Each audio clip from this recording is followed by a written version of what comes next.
I remember thinking when I was in there, how am I going to die?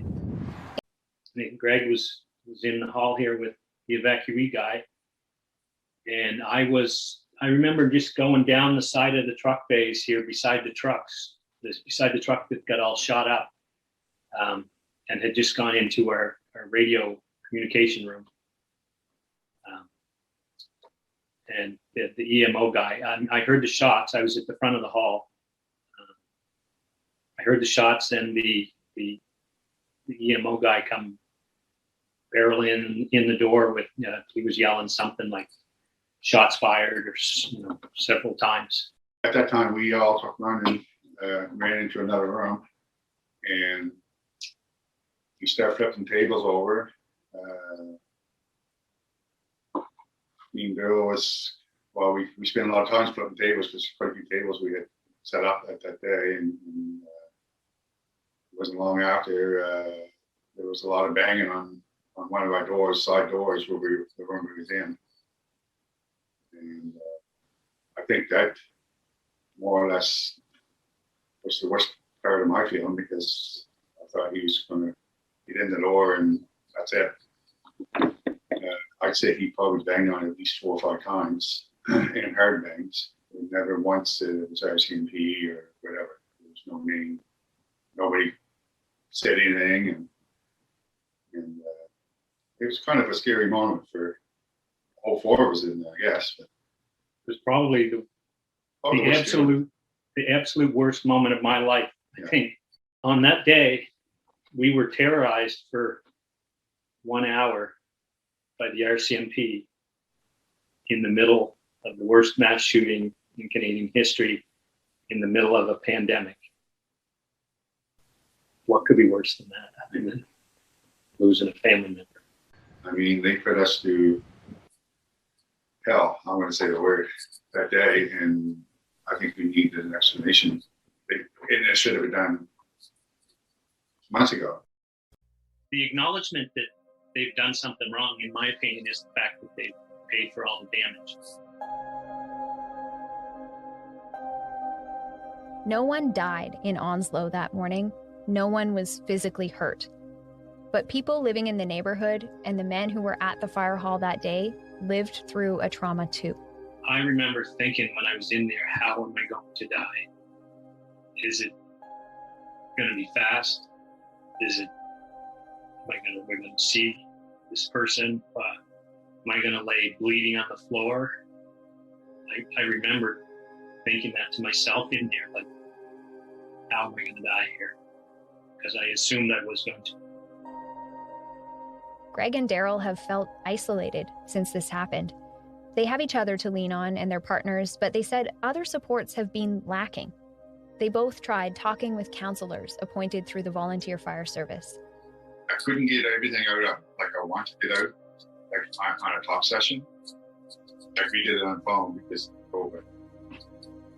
I've seen like I only get to say one thing and we stick that one thing all whole hour. My wife helps me more because I can tell her everything, and she'll ask me questions about it. Daryl tried several sessions too, but he said it felt like they missed the mark. I don't think people understand the seriousness of or how close somebody was to dying that day. It just they don't seem. The counselor people I talked to just don't seem to understand what happened. They haven't seen the video, so. Greg said the emergency management office is trying to arrange for them to see psychologists 10 months after the fact. Greg and Daryl have been volunteer firefighters for decades. Seeing tragedy and witnessing trauma is a harsh reality of the job as first responders. But when it happens to you, Daryl said, it's different. Some days are good, some days aren't. I never slept last night, so some days aren't good. They're just not. It's the trouble focusing. It's no ambition, like to move past it. Experiencing trauma is different than witnessing trauma. to go to a fire, somebody dies, or we pull a body out of a house or a car accident. We were just there as witnesses, but we weren't here as witnesses. We were here and experienced it. They've had a lot of support from the other members of the fire service and beyond. Greg said other firefighters will call and ask how they're really doing to make sure they know people care. While that can be a painful reminder, it's nice to feel like people haven't forgotten. But Daryl said he hasn't always had the same experience. Sometimes I feel like I have plague. Really? Yeah, and it's sort of the opposite of what it seems like. Everybody's scared to ask you how you're doing in case you answer. He feels like most people can't understand what they've been through. They don't always know how to ask about it, and there's not much anyone can say to make it better. That's the fine knife edge that people are on, right? Like, is he going to break down and start crying, or is he going to say everything is fine? Oh yeah, I'm doing good, right? I think people walk that edge, and they just never know which way you're going to tip. So it's just as easy to avoid it. The only thing they feel will help now is time, and more urgently, answers.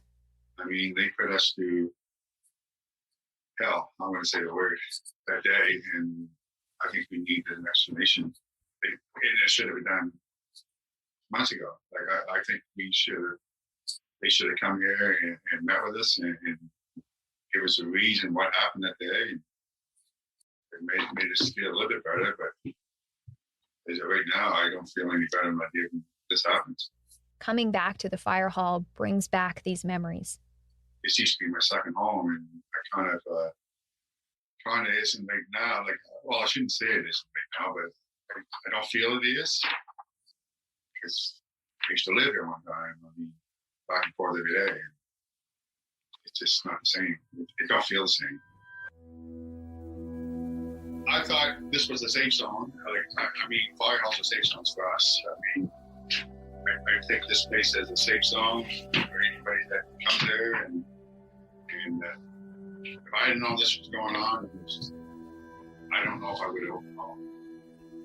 Had we known the true gravity of the whole situation, well, I know Greg wouldn't have opened the hall, and I never would have left home.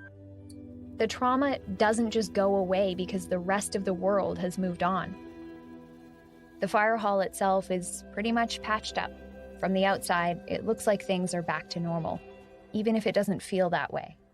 And when the next call comes in, Daryl and Greg will be there. We're still here for the community. They know that. Lots of support. We continue to be professional and work with all our partners that we work with. And, don't have any plan to change that. That's just the way we are.